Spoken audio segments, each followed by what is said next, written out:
This week, it was revealed that a well-known Muslim called Muhammad Hijab was found to have kept a second wife secret from his first wife. This secret wife revealed how Muhammad Hijab used her to satisfy his desires and has destroyed her life. Despite many Muslims attacking Muhammad Hijab for his actions, the truth is that Hijab did absolutely nothing wrong. His actions were completely lawful under Islamic law, and if it's lawful, then Allah says it's not a sin. You'll now find out the truth about temporary marriages in Islam and see yet another example of this religion's lawful disrespect of women. So during his false prophethood, Muhammad allowed his men to lawfully marry females temporarily so they could have sex with them. He did this because when his men were away attacking non-Muslims, they found it so difficult being away from females they wanted to cut their balls off. Muhammad then forbade temporary marriages. I'll tell you why shortly. However, because it was allowed proves that in Islam, marrying females temporarily for sex is not immoral in principle. In Islam, when a man desires sex, he should get married to ensure he doesn't commit fornication. Sex and having children to create more Muslims are the primary benefits of marriages, according to Allah. In Islam, marriage is not an act of love. It's about making sex lawful so the man can enjoy himself. This is why in Islamic law, the word for marriage is nikah, and nikah's original meaning is to have intercourse. So in Islam, to get married quite literally means to have sex.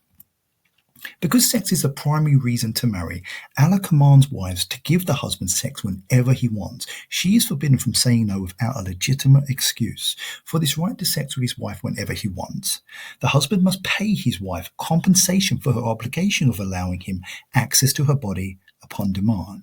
The dowry is literally payment for ownership of his wife's private parts, and it's literally a payment to your wife in exchange for sex.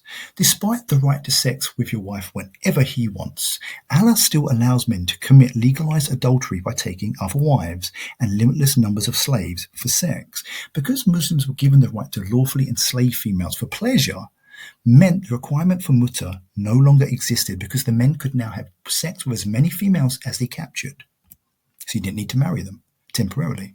So as we can see in Islam, a man's need for sex is seen as of such importance that Allah provides many ways for him to get as much of it as he can. And so it was that despite muta marriages being banned, Islam still allows a form of temporary marriage for sexual gratification. I can prove this by looking at a type of Islamic marriage called misya marriages. These unions allow a man to marry a female with the agreement that she gives up some of her marital rights, such as maintenance money, a set amount of time she gets to spend with her husband, as well as the right to housing. The only marital right he's obligated to give is a dowry, because it's payment for the enjoyment of her.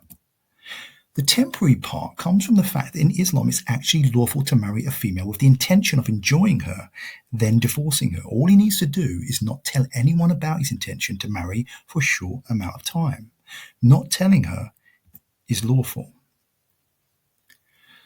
All that's needed for the contract to be lawful is a wali and witnesses, and that will make it lawful. So marrying her with the undisclosed intention of being wed for a short time is legal, and Allah does not consider it a sin.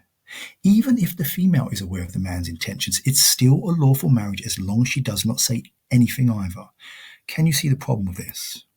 The problem with misya marriages is that they free the man from many of his marital duties, allowing him to marry a woman with a hidden intention to stay with her only temporarily for sexual pleasure before divorcing her. And it's lawful. Islam QA say that a man might do a misya marriage to have even more variety and halal fun. Misya marriages make the intent of marrying just for pleasure easy to manipulate because he doesn't have to honor any set time with his wife or house his wife. He requires only 2 witnesses, meaning he can hide the marriage socially. So the rules of misya marriages can be exploited for pleasure with minimal change or interference with his normal daily life. He can then divorce her after he's used her, or he can remain married and visit his wife whenever he wishes just to enjoy her. After payment, he's got no more obligations. This is why misya marriages roughly translates as a traveller's marriage. Indeed, Islam QA also point out that misya marriages suit a man who is on his travels or working away because he can marry someone and have lawful sex with a wife when he arrives, thereby avoiding sinful behaviour. Islam QA literally say that a married man might take a misya marriage in order to hide his halal fun from his wife. The fact that it can be hidden from the first wife shows how the rules of missionary marriages can be used for pleasure whilst risking little social consequences. However, even if the missionary marriage is announced publicly, if it's in a different town or country, it will not matter. Islam web say the same. Apparently, hiding this from the wife is an act of kindness because it stops the wife getting upset if she knows about it. Not telling her is not lying, because in Islam, a man does not have to tell his wife that he has taken a second wife, so it's lawful for him not to. The reason for this is because there is no verse in the Quran or Hadith that says a man is required to tell his wife about a second wife or third wife or fourth. So it's not lying or deception, it is his absolute right. And what the law is silent on is permissible. If it is asked what the female gets out of it, the answer is simple. As part of their missionary marriage, she still has the right to a dowry because payment is an absolute requirement in marriage for the enjoyment he has of her.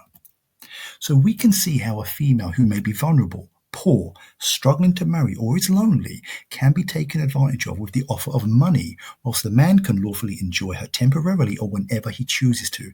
This payment means that in principle, these marriages are no different to prostitution, and prostitutes themselves can use missionary marriages to operate. Because Islam allows this without sin means this is another example of how Islam encourages things it also claims are immoral. And as modern research shows, missionary marriages are being used in exactly this way, with increasing numbers of Muslim men lawfully marrying women just for sex, just like Muhammad Hijab did. What he did was halal. This is Debunking Islam, and Islam was just.